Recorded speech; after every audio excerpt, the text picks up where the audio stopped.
Now welcome back to the series turning £1,000 into £10,000 by flipping cars. We got these two Imprezas for £4,000 and we got the red one with a blown engine.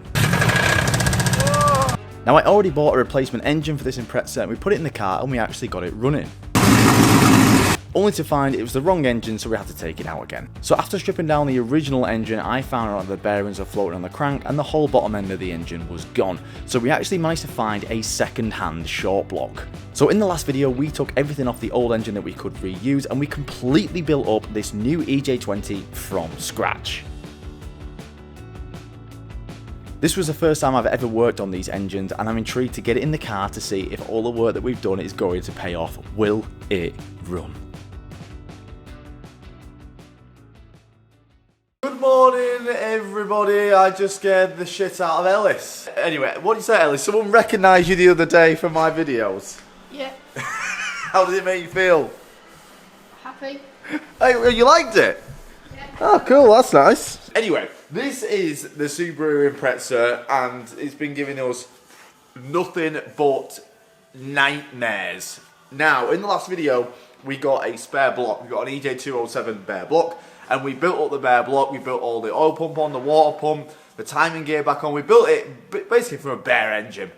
And today, we're going to see if I know what I'm doing or not, because we're going to put it in the car and see if it runs. It running is not what I'm worried about.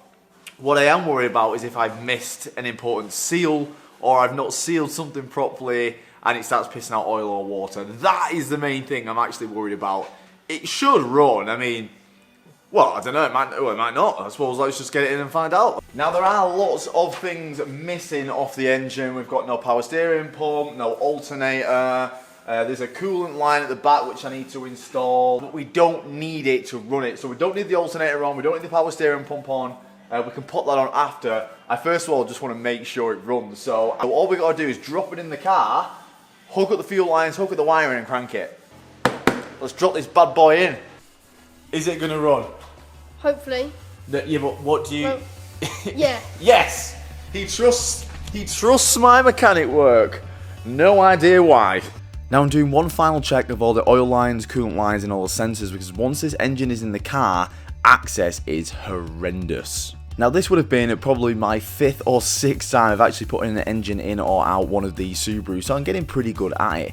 Now it's actually quite annoying because sometimes they slot onto the gearbox really easily and sometimes they're an absolute pain. You've got to line those two mating surfaces up perfectly, and to do that you have to have the jack on the gearbox at a perfect height. And if you've removed that or moved something around, it can be a pain in the ass. And one of these times, or this time, it was a big pain in the ass. So before we spend a load of time on something that might not be necessary in the end, I'm just going to connect up everything the engine needs to run. That's all the wiring harness and all the fuel lines. We're going to leave off everything until I know it starts. Now annoyingly, I've missed off this plastic vacuum line. And this is, it connects the breathers together. So it is quite important. And it goes underneath the inlet manifold. Now it kind of just sits something like this. So I'm trying just to wiggle it through, but I'm struggling. But I'm not giving up easy because I still think even faffing around with this for about 10 minutes is still quicker than taking the inlet manifold off. I don't want to do that. That's unplugging everything again, and I definitely don't want to do that again. So I'm going to try and faff around and wiggle it through, but there might be a case where we've got to take the inlet manifold off again. Now, I really didn't want to take the inlet manifold off again, so I did faff around for a good 10-15 minutes trying to wiggle this through, and we were successful. God, he's only gone and bloody done it. What do you mean? The annoying thing is, I just want to crank it, but the thing is, it will never start unless I've got every single vacuum line on. Well, it might start, but it'll run like shit. And there's about 5,000 vacuum lines on this fucking engine. Now, not only have you got to make sure you've got all the vacuum lines on, you obviously have to install the intercooler as well, which is a pain in itself. Right, I've been fighting around this... How the f*** did they get the bolt in there? How did they actually get this bolt in there? I've been fighting around this bloody strut brace for way too long. and it's coming off. But I want to know how the hell they got this bolt in here, because this isn't going to come out. How did they get this bolt in there? How did they do that? Oh, they took the instructor. You fuckers. Thank God. Really wish I could just start it up. Like, this is... I hate to say it, guys, but this is why V8s are just so good. Do you know what I mean? None of this bullshit. No turbo, no boost solenoids. There ain't no replacement for displacement. So one thing left to do is to top it up with oil. Now I am using the old oil which came out the 2.5 because it was brand new oil. I filled up the 2.5, ran it for 90 seconds and then turned it off and pulled the engine out. So I'm not wasting all that brand new oil. So we're going to use it for this just for the first running in period, and then we'll change it in like 50 miles or so. Right, lads. We've got oil. It is actually go time. So, in theory, if I disconnect the crank sensor, it shouldn't start. We don't want it to start straight away. We want to build up some oil pressure. I don't know how long this block's been sat around for. So it should crank now. It shouldn't fire. If I hear it firing, I'm going to knock it off. So I'm just going to do some short bursts, some short cranks. Just build up some oil pressure. That does not sound like a healthy battery. Right, I've charged the battery a bit longer and I've got the jumper on.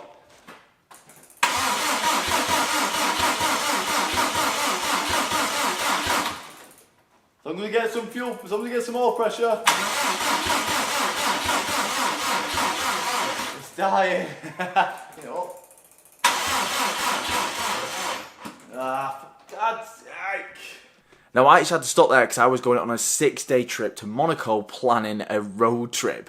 But in those 6 days I actually learned something very important that I missed on the Subaru. And I'll tell you in a second. Now I plan a lot of road trips each and every year, and I actually use an app called Readly to help me do that. Now Readly is an app where you can access over 8,000 different magazine and newspaper titles at the click of your fingers. And you can actually view these magazines on your phone, tablet or your desktop. Now I actually use Readly for business and personal use, and exactly in situations like this, I have to find the best roads in the world, and sometimes forums just aren't good enough. Now I actually use Readly to look up travel magazines to find roads on these road trips. Now the best thing about Readly is you can actually search a keyword or a topic and it will bring up every magazine that's used that keyword or that topic. So I can type in roads in the Pyrenees. It's going to show me all the different magazines that have visited roads in the Pyrenees, and I can actually get some suggestions to use on my trip. It's great if you want to search up things for cars. You can actually search in certain cars and it will show you all the magazines that have talked about those cars. Again, perfect for me when I've been doing car reviews. I really have the biggest titles, including Top Gear magazine, Autocar, or if you're a history geek like me, I've actually got a drawing of a Spitfire right there. They have the bigger history titles like History of War. Another amazing thing that I like about Readly is that you can actually download the magazines so you can read them anywhere, anytime, including if you've got no data. Also bookmark specific pages so you can return to them later at any point at any time without having to search through the magazine. So for me, when I'm on the road trips, I'll keep referencing back to those magazine articles. And it will actually start recommending you different magazines and different posts considering what you've been reading in the past. So if you want to try out Readly, they're offering a 2-month free subscription that you can cancel at any time. So there'll be a link in the description. Happy reading with Readly. But for now, let's show you why I was glad I didn't try to start that Subaru.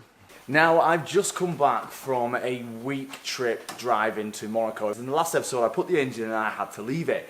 Now, I uploaded the video and a lot of eagle-eyed viewers, there's a few Subaru techs in there who said to me that I potentially have got the timing out. So thank you very much to those people who commented. It was really hard to see the marks on the crank, and I've zoomed in a picture of this crank pulley and I still can't see the mark that people have been telling me about. I have googled this problem and a lot of people put that arrow top dead center. I've seen a lot of forums of people doing the exact same thing. So we're going to take the timing gear off. Luckily this engine, you can actually get to the timing belt nice and easy with the engine in the car. So we're going to make sure that it's properly in time and then we're going to start it up.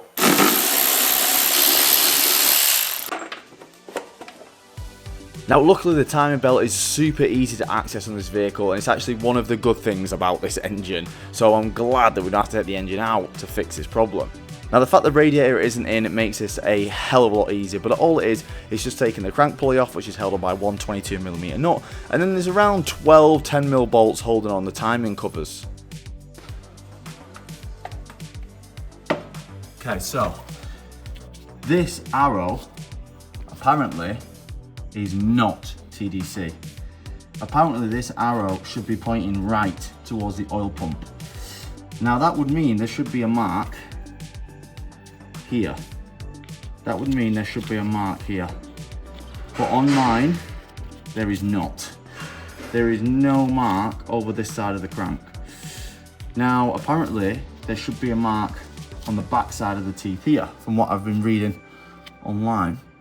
And I can't see that either. I'm gonna spin the engine round so that is pointing there. And then we're gonna see if there's anything on this crank pulley. It should be either here or the back here. Right now I can't see anything. Okay, so I put it where it should be. The arrow should be, the arrow is here. And on the back of the teeth there is a tiny little mark. I don't even think my camera's gonna pick it up. Oh my God, my camera can't even pick it up. There is a tiny little mark there. Now apparently that times the engine, not this super obvious arrow. Subaru, sort your fucking logic. So what we have to do now is we're gonna have to take off one of the tensioners. We have to take off the timing belt tensioner, redo the tensioner, put it back to top dead center properly, because right now the cams are out, and do it all again. Super. So yeah, we're gonna have to time the engine again. So it's super easy. Just get a 14mm, take off one of the idlers, and you can actually just slip the belt off nice and easy. We are gonna have to push back the tensioner using a vise, but it'll be fine. So I've cleaned up the wire wheel, and you can see this is not TDC. This is. So thank you to those comments. I was turning it over by hand and it turned freely, so it wasn't hitting a valve or anything like that.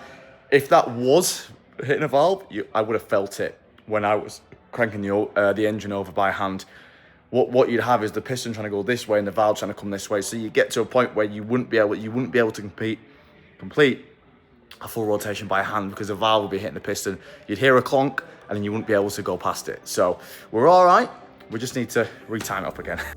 So we've installed a timing belt on the Subaru engine without it being in the car. Now we're going to do it with it in the car. So what we're going to do is we're going to put the crank pulley on, or the crank sprocket on, and we've got to get that to top dead center. That is going to align the crank and the pistons at top dead center. And you do that by turning it over until that little mark is touching the notch on the engine cover. Now I did go over the timing marks on the cams in the last video, so I'm not going to go over it too much, but we've got to line up the double teeth and the single teeth on the cams. Now one side is easing the other, because on this side of the engine you're right on that rotation, so the cam, if you don't get it perfect, it springs forward. So this side of the engine is much more difficult to keep in place.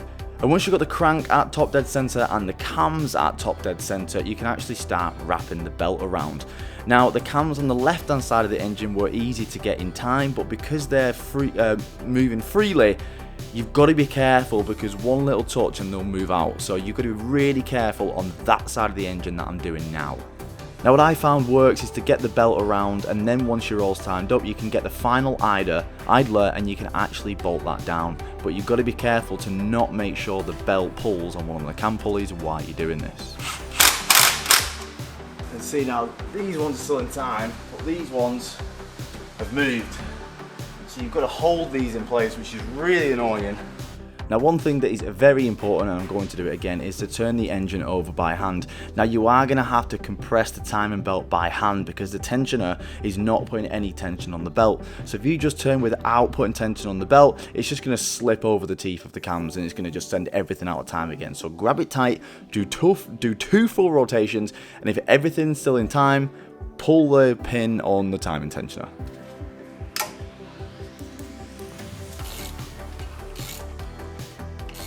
And then again do 2 full more rotations with the timing tensioner pulled out, and just make sure again that everything is rotating nicely and in time.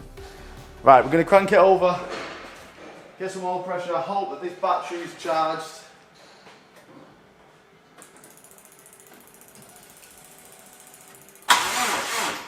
Fuck's sake. So this battery is at the end of its life, so I had to get multiple different jumpers, and I did just keep cranking it. I cranked it over around 4 or 5 times with the crank sensor off, and that's just to get some oil pressure around the engine. So I think it's time to put the crank sensor back in, and I think, let's see if it runs.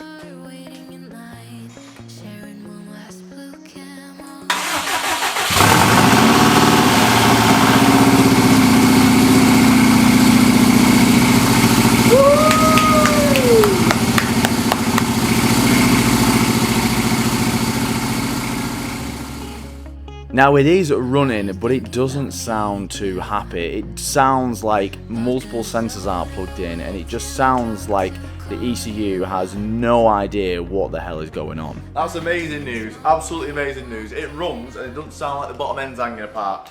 It sounds like it's got good compression as well, so I'm happy with that. Now I'm not overly excited because we've been in this position already about 2 months ago. So we need to put it all back together and just make sure it's all running sweet, because I've left off the clutch, and I've left off the clutch fork and everything. I just wanted to make sure it ran first. So we've got to put everything back together now. Put all the coolant lines on, put power steering on, alternator, all that kind of jazz. And then we need to make sure it's showing any codes. Now when I was starting it, I've still got the things plugged in, so it was still, I just had a quick look and it was still showing a 31 code, which I believe is the throttle body code. So Alec actually gave us a throttle body ages ago, so while we've got the intercooler rod to put the clutch in, we're going to swap over the throttle body, because apparently the throttle position sensors on these are super common. So we've got a new throttle position sensor, yeah, let's go from there and let's take it for a damn drive.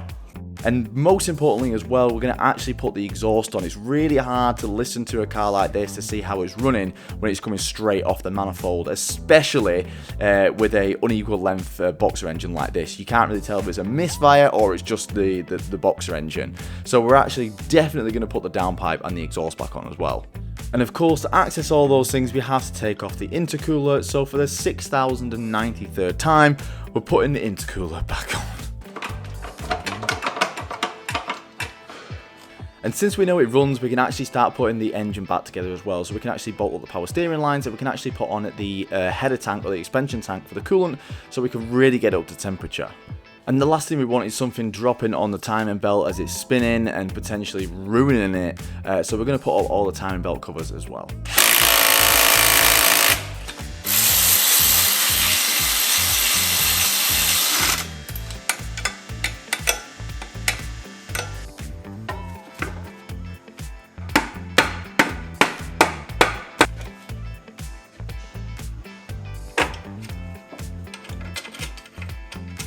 So everything is on bar the radiator. We're going to put that on last because it's just going to get in the way if we need to change anything. So I've actually got everything on now as well. All the vacuum lines are in, everything's plumbed in.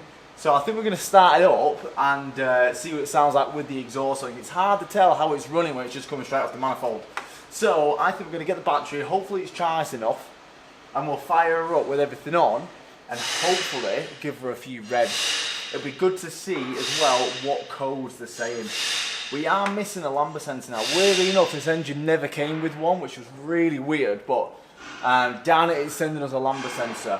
Now it's weird because this lambda sensor on this engine should have been plugged into the up pipe, but this up pipe doesn't have a lambda sensor bung.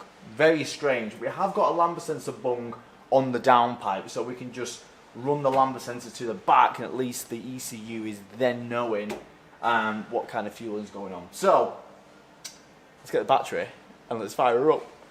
Hopefully the battery's decent enough.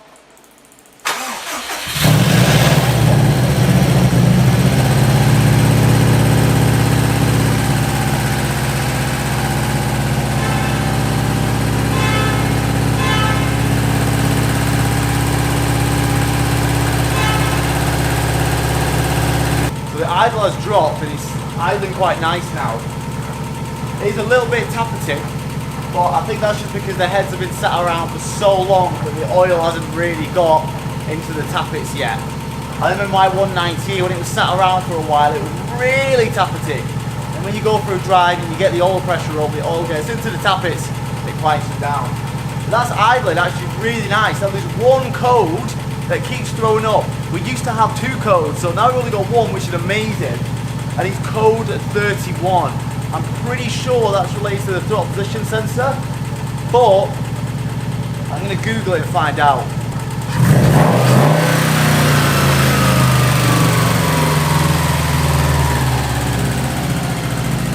It would make sense if it's not wanting to come back down to idle. It's kind of just like sitting up and it's not really knowing what the hell's going on. So even though it's running and it is running pretty good, it's not running perfect. There's still something going on. Something isn't happy. The idle isn't dropping. It's almost like the ECU isn't knowing something what's going on in the engine. But we will find out what's going on. What we're going to do is we have a spare throttle body there from Alex. So we're actually going to just change out the whole throttle body. So old Subarus like this are a little bit weird. They don't have OBD2, meaning you cannot just put an OBD scanner in and it tells you what's going on. Instead, they have a older system which you actually have to put together and it flashes. So it tells you what code it is by how many times the engine light flashes. I covered this in an older video. And it keeps showing the code 31. Now the forums are saying that 31 is something related to the throttle position sensor, but it could be a magnitude of other things as well. So first and foremost, we're going to swap out the whole throttle body as this has a spare throttle position sensor on there. Now it's easier to do this because you actually have to line up the throttle position sensor with the ECU, so you don't really just want to be changing the sensor over as you'd have to calibrate it again.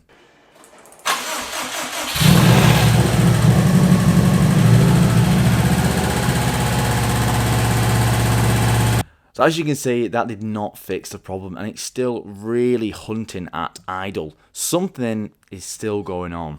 And we're still getting code 31, so I don't think it's a throttle position sensor, so it must be something else. I've had a quick look online and apparently it could be something to do with the water, the coolant temperature sensor. And that's definitely wrong in the car, so it's reading like 100 degrees. Even when the engine's been off for an hour, it's still reading 100 degrees, so I know something's wrong there, so we need to look into that as well. So it's getting to the point that we are starting the car, and I am going to have to keep it running for longer to try and diagnose this issue, so I do not want it to overheat, so I think it's time to plug the radiator in and fill it up with coolant. So it's developed another issue. When it's running, the oil light is now on. I'm not sure if it was there before, but I've looked and the oil light is definitely on. Now that could be 2, 3 things. Low oil, which is not, it's got oil, low oil pressure, or an oil pressure switch, which is not working correctly. So the way we can test if we've got oil pressure is we can just pull off an oil line and see if it's pissing out oil everywhere. Well, that's good news. And after quickly just disconnecting the oil feed to the turbo and cranking it, we can quickly see it's got oil pressure.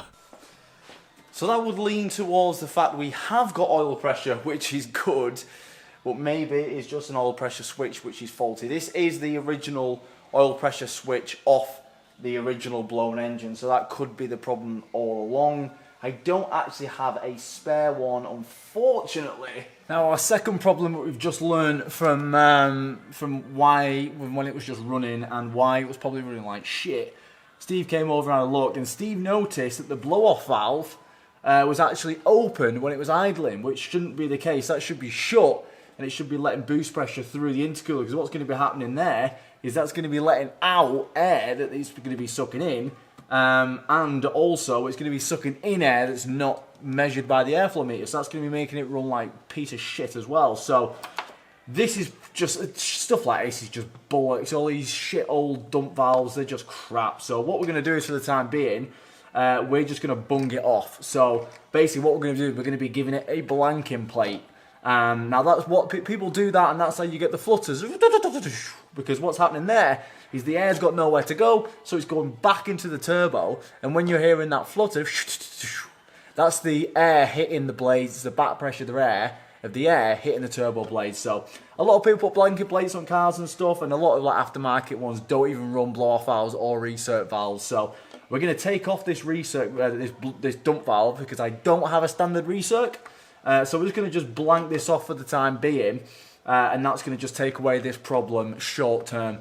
Now I'm going to make a comment here because I know it's going to be brought up in the comments. A lot of people will say doing a blanking plate or you know, throwing the air back to the turbo will cause damage to the turbo. It doesn't. I actually read an American journal once and they did a test, and anything up to 30 pounds of boost has no detrimental effect to the turbo. So anyway, carrying on. And as I was completing this sentence in my head, something came to light. I just had a thought. What are the chances that we have a problem with the coolant temp sensor and the oil pressure sensor? What are the chances of that we've got two problems with two different sensors? I'm going to try something. So right now the engine's off and it's reading like 120 degrees, right? Which is weird. And when we turn the engine on, the oil pressure light is dim and then it gets brighter. Are you seeing where I'm going with this? I think I've gotten the wrong way around. Let me unplug that sensor and let me see what happens to the coolant temp gauge. So let's unplug the oil pressure switch and the coolant temperature sensor for the dash. One of them is a plug and one of them is a pin like that. One's for the ECU, one's for the dash. Now I've just unplugged that. We've got no oil pressure light and no, now it's saying no coolant. So I'm gonna swap them round and see, because I think that one's the oil pressure sensor and this one is the coolant. It sounds like an easy task, doesn't it? You know, just change 2 wires over. These engines are so poorly designed, man. Oh my God, I don't even want to tell you how long that took me. Jesus Christ. The thing is like every sensor is just totally buried. Like if I had to change that coolant temperature sensor, it'd have to be intercooler off, manifold off, coolant lines off, fuel lines off. It'd have to be all that just to change a sensor. Again, this is what annoys me about Subaru. They use the same connectors for so many different things. For example, you've got the knock sensor back there, which is the exact same as the plug for the power steering. And you've got another plug, which is underneath here, which I still don't really know where it goes to, this thing here. So that will go into the knock sensor, and that will plug into the power steering, and they all alternate between each other. Same thing. One of these is for the oil pressure, one of these is for the coolant temp, and they're just a single plug. Like, come on, Subaru. Like, look, they're both just a single female. Like that. Sort it out, Subaru. It's a joke, man. Yes! That looks more like a working coolant temp gauge. Nice! Now this is going to be first start with the coolant temp working and with the oil pressure sensor working. So let's hope I've not got any oil pressure lights. The oil pressure light is coming on the ignition, which is good. And it goes off. Yes! Woo! The oil pressure light came on with the ignition, which means it's recognising the circuit, and then it's gone off when the engine comes on, which means it's recognising that we've got oil pressure. Woo! Coolant temp's working. Woo! It sounds good. Woo! Let's hope it boosts. Listen to that. That is like, oh my God, it's like a whole different car.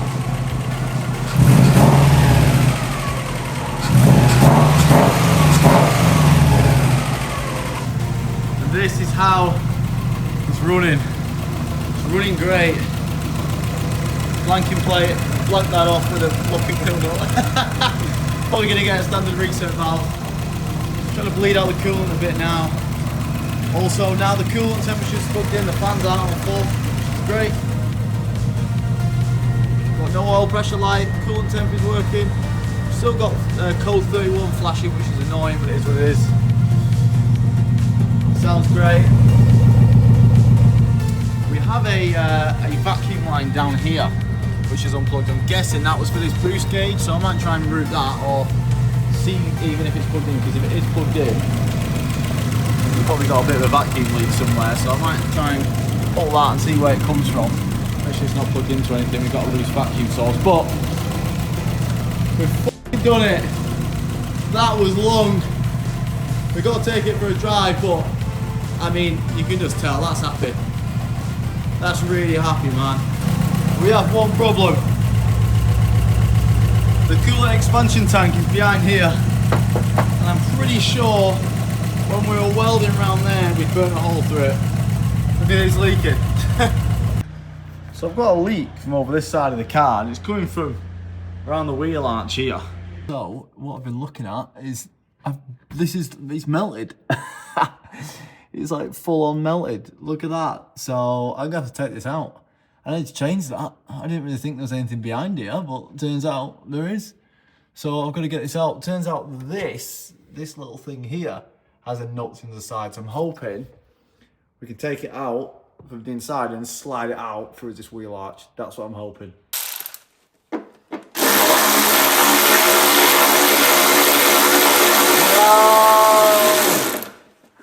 For God's fucking sake, man.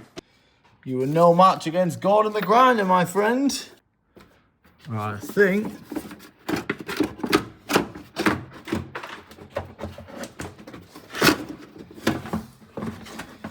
There it is.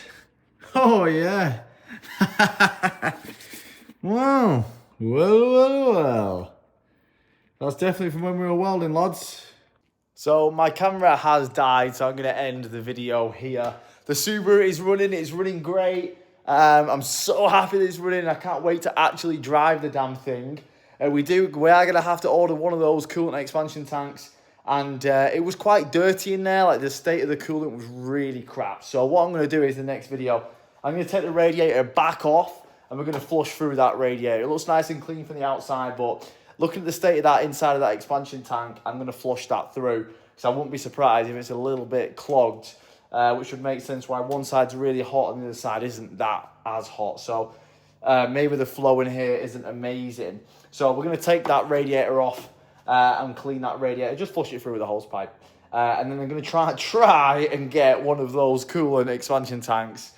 I know how hard it is to get things for these version 1s, so I'm going to try my best. If not, we might have to just make something work or get like a universal one or something. I'm going to try and keep it as standard as possible, so I'm going to get one. So I'm knackered. I can't be taking the radiator off now because everyone's locked up and all the gates are shut, and I'm going to have to open everything up just to get the hose pipe outside, and I can't be arsed. So I love you all. We've done fucking good in this video. It's running. It's great. It sounds great. It looks great. In the next video, we're going to put everything back together, and we're actually going to take it for a drive. So we'll see you then.